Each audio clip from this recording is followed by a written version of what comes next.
Welcome back to the vlog. Today I'm doing a $300 buy-in at the 1-3 game, and the first hand that I'm tossed is King Jack of Spades in the low jack, 300 in my stack. The middle position opens the action to 13. I could put in a 3-bet here. I just sat down at the table. I'd rather get the table sized up. I just make the call. The small blind completes, and the big blind defends. 4-way action, 52 in the pot. And the dealer puts out King Jack Deuce, top 2 pair, but a full club board. I have to tread carefully. I have to apply the pressure when it checks to me. I bet 40. All players fold, and I'm scooping in the pot. 339 in my stack. And I pick up ace-10 of spades in the middle position. Spades again, but this time I'm drawn to the nut flush. The under-the-gun player limps. I'm going to put in a bet. I make it 15. The low jack, high jack, big blind, and under-the-gun player make the call. 76 in the pot. We're going to the flop. It's 8-8-5, 1 spade. I have backdoor spade draws and 2 overs. Checks around to the high jack, who opens for 20. The big blind makes the call. The under-the-gun comes along. 136 in the pot. 20 for me to call. I'm going to chase my backdoor spades, even though there's a paired board. The turn is the 10 of diamonds. No more spades, but I do hit my pair of 10s. Best kicker, best pair on the board. I do have to be wary about those 8s. This time, the under-the-gun player is going to lead out and bet 60. This is a very strong move, even stronger when I'm looking at it right now. But with my top pair, top kicker, I think I'm going to make the call for 60. There's a lot of money in the pot. The hijack is tempted in as well. He makes the call. Now I'm definitely nervous.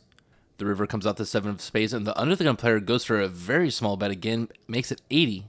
80 to go into a $416 pot. I'm closing my eyes, playing the odds. I make the call. The hijack only has 20 behind. He goes all in. 516 in the pot, and the under-the-gun player flips over. Ace-8 offsuit has the hand to win, and I'm down to 164, topping back up to 300, in for 436. And the next hand I pick up is Ace-7 of hearts in middle position. I'm going to open the action to 13. And the middle position player is going to put in a 3-bet to 30. The button's not faced. He makes the call. The small blind defends, and for 17 more, I make the call. 123 in the pot. 4-way action to the flop. And it's deuce jack 8. 2 hearts for me, drawing to the nut flush. I'm definitely going to be getting my money in. The question is, who else is going to be as well? The small blind donk leads out for 80. And I'm going to just go ahead and jam all my chips. I have everyone covered big time. The middle position player goes all in for 160. The button calls 160. The small blind goes all in. It's a 4-way all in, 735 in the pot. And all I need to do to scoop it is hit a heart. Probably even hit an ace. One player shows queen jack. The other player flips up pocket queens. And then the hand to be worried about is the pocket kings to my left. We're going to the run out. The turn is a 2 of clubs. Down to the river, 1 card to go. It's the 8 of clubs. No good for me. I'm sitting with the ace high. And the winner that's going to scoop it is the pocket kings. Time to add another 190 onto my stack. In for 626. I'm going downhill fast. 2 binds already. The next time I pick up is ace king under the gun. I'm going to bump it up, make it 15 to go. The middle position player calls. So does the cutoff. 3-way action to the flop. And it's queen deuce 6. I'm left with 2 overs, but I'm going to continuation bet as if I had it. I make it 30. The cutoff has 115 left. And he wants to wager it all. He goes all in. 85 for me to call. 194 in the pot. I have my 2 overs. I do have a really weak backdoor spade draw and straight draw.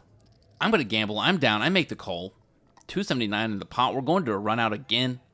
The turn is the 3 of diamonds. And the river's the Barry Greenstein. My ace ought to be good. And it is good. I was good the whole way. 10-8 of spades. He was going for a spade draw and didn't get there. 444 in my stack. And I pick up a few more spades in the cutoff. 3 deuce. The under-the-gun player limps. I'm feeling a little rowdy. We've seen this time and time before. I open up when I'm down. I make it 15. The under-the-gun player is the only player that wants to tango. He makes the call. 34 in the pot, and it's 4 king ace, 2 spades on the board. But this is a dangerous one. I'm going to continuation bet. 25 to go. The under-the-gun player has no problem with that sizing. The turn is a jack of spades. I get there, but I only have the 3 high. Any flush beats me, and if a spade comes on the turn, I'll be devastated. I'm going to continue betting 3/4 size of the pot. I got to size up, charge him to deny equity. He's not interested at all in the $65 bet. He rips his whole stack in. 279 to go. I, of course, am faced with a tough decision. Does he have me drawing dead? I didn't call pre-flop and bet the flop to fold when I hit my flush on the turn. I make the call. 214, ship it and in. The river is a 2 of hearts, a complete blank. I call my opponent. He flips over his hand. Ace-10 offsuit. His pair of aces is no good. I'm scooping the pot. 764 in my stack. And I'm back in the green, baby. The next time I pick up is King-10 of hearts in the big blind. The under-the-gun player limps. The small blind completes. I'm not going to stand for this. I make it 18 to go, juicing up the pot. Both the under-the-gun and the small blind call. And the flop comes out, parrying my king, giving me a gut shot to the straight and a backdoor flush draw. I'm going to continue betting on this board, although it's dangerous. I like my hand.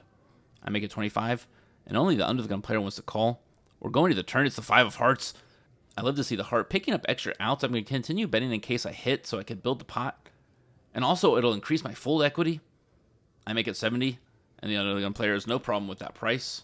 The river comes out. It's the 4 of diamonds. I'm going to slow down. I have some showdown value, but I'm not going to get him to fold an ace at this point.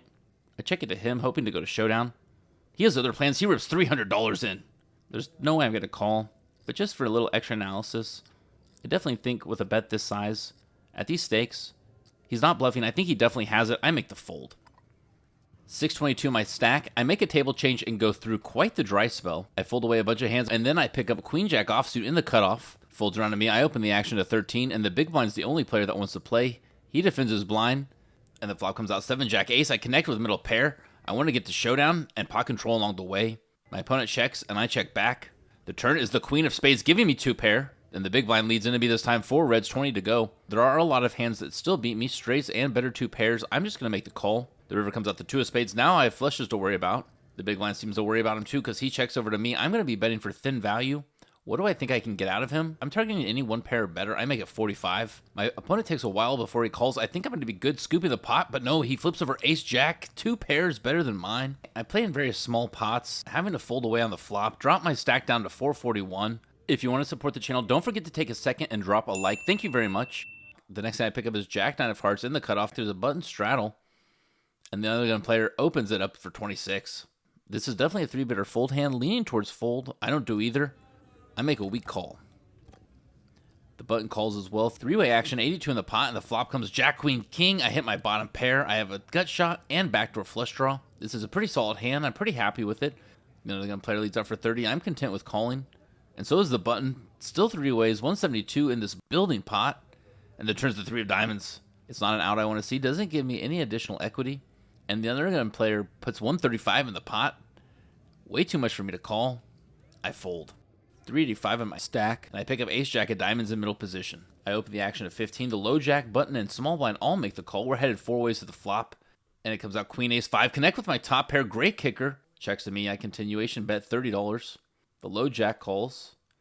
The button wants to come in. The small blind comes along as well. Kind of scary to see that. Ace 5, ace queen, definitely possible. Even a set of 5s, maybe a set of queens, but not very likely. The turn is the queen of diamonds, a devastating card. Not what I want to see, especially with 4-way action. It checks to me. I decided to check as well, and then the low jack bets out a very confident 50. I play with this guy a lot. He either flips over aces or kings. He probably plays in this room more than anyone else. Basically lives here, and he just kind of waits for his solid hands. I definitely think he has a queen, and I'm definitely getting away from this one. I make the fold. Down to 340. Play a few more small pots. Lose a few more small hands, and I have to top back off $40 to 300 in for 666, the devil's number. And I pick up 7-6 of diamonds in the cutoff. The other gun opens the action for 15. The middle position player makes the call. I'm just going to tag along for the ride. The big blind defends. 4-way action. 61 in the pot. And it's 4-10 ace. I have 4 diamonds. Backdoor straight draws. The other gun player bets 25. The middle position player calls. I'm definitely getting great odds to chase my flush. I make the call. And the turn's the queen of diamonds. I connect 5 diamonds. I have my flush. Action checks through to me. I bet 65. Targeting aces, targeting straights, targeting worse flushes. Definitely not targeting better flushes. The other gun player makes the call. And the middle position player folds away. The river is the queen of hearts. Full houses are now possible, but I still think I need to go for value when the under the gun player checks to me. I go 195, 471 in the pot. What does the under the gun player want to do? If he makes the call, I'll be back close to even. Unfortunately, he makes the fold, but I'm still scooping the pot. Not a bad outcome. 460 in my stack. And I pick up 10-9 of clubs. Suited connectors in the small blind. The other gun player limps. The middle position player wants to juice it up. Makes it 15. And I'm going to go for the 3-bet. I make it 50. I think this is a great candidate to 3-bet. And I've been wanting to get one in all night. The big blind tries to go all in, but he makes a string bet. The dealer is the one who calls it out. That's definitely a red flag. So he makes the call. And the middle position, the original better, comes along as well. 3 ways, 153 already in the pot. And the flop comes out 5-6 king. Nothing for me. I check to the big blind, and he goes ahead and rips his whole stack in. Well, like he wanted to do pre-flop, 102 to go. The middle position player likes what he sees. He makes the call, and I'm definitely skedaddling out of this pot. I've had enough of this session. I've had enough of my bad play. I'm nervous I'm going to lose the rest of my 400. I think it's time for me to book a small loss. In for 666, out for 400. for a loss of $266. Thank you so much for watching. If you haven't subscribed, make sure to join the family, join the fun. Kato out.